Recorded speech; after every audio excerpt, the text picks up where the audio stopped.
കുറുപ്പന്തറയിൽ അടുത്തടുത്ത സമയങ്ങളിൽ 2 വാഹന അപകടങ്ങൾ. കുറുപ്പന്തറ ജംഗ്ഷന് സമീപം വില്ലേജ് ഓഫീസിന് എതിർവശത്ത് ബുധനാഴ്ച രാവിലെ 11 മണിയോടെയാണ് വാഹന അപകടങ്ങൾ സംഭവിച്ചത്. അപകടത്തിൽപ്പെട്ട വാഹനങ്ങളിലെ യാത്രക്കാർ നിസ്സാര പരിക്കുകളോടെ അത്ഭുതകരമായി രക്ഷപ്പെട്ടു. രാവിലെ 11 മണിയോടെ കുറുപ്പന്തറ ഭാഗത്തേക്ക് വരികയായിരുന്ന സ്വകാര്യ ഓട്ടോറിക്ഷ അപകടവളവിൽ വില്ലേജ് ഓഫീസിന് മുൻവശത്താണ് നിയന്ത്രണം വിട്ടുമറിഞ്ഞത്. ഓട്ടോറിക്ഷയിൽ ഉണ്ടായിരുന്ന 2 സ്ത്രീകളും ഓട്ടോറിക്ഷ ഡ്രൈവറും നിസ്സാര പരിക്കുകളോടെ അത്ഭുതകരമായി രക്ഷപ്പെട്ടു. വില്ലേജ് ഓഫീസിന് മുന്നിൽ നിർത്തിയിരുന്ന കാർ അലക്ഷ്യമായി റോഡിലേക്ക് കയറ്റിയതിനെ തുടർന്ന് ഓട്ടോറിക്ഷ എതിർദിശയിലേക്ക് വെട്ടിച്ചു മാറ്റുന്നതിനിടയിലാണ് നിയന്ത്രണം വിട്ടുമറിഞ്ഞത്.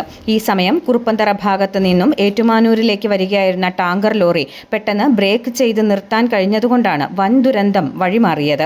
ഈ അപകടം നടന്ന അല്പസമയത്തിനകമാണ് എറണാകുളം ഭാഗത്തേക്ക് പോകുകയായിരുന്ന കാർ നിയന്ത്രണം വിട്ട് വില്ലേജ് ഓഫീസിന്റെ ബോർഡ് സ്ഥാപിച്ചിരുന്ന ഇരുമ്പു തൂണും തകർത്ത് ഓടയിലേക്ക് ഇടിച്ചിറങ്ങിയത്. എയർ ബാഗുകൾ പ്രവർത്തിച്ചത് മൂലം യാത്രക്കാർ പരിക്കേൽക്കാതെ രക്ഷപ്പെട്ടു. അപകട മേഖലയായ പുളിന്തറ വളവിലെ ഈ ഭാഗത്ത് ഡ്രൈവർമാർ അതീവ ജാഗ്രത പുലർത്തുന്നതിനായി മഞ്ഞ ലൈനുകൾ രേഖപ്പെടുത്തിയിട്ടുണ്ട്. ഐഫോറിയ ന്യൂസ്, ഏറ്റുമാനൂർ.